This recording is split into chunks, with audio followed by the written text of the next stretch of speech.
This little quilt in front of me is made with pre-cuts. It happens to be the latest Janet Clare Geometrics range, but the more important thing is that it is made with pre-cuts. So it's 5-inch squares plus some sashing.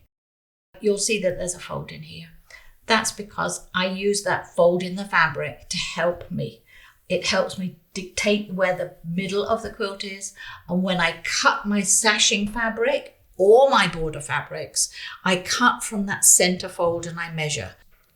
As I said, this is really super easy and uses pre-cuts, which are today's go-to sewing machine helper, I think, because it allows you to go straight to the fun bit, which is sewing it together.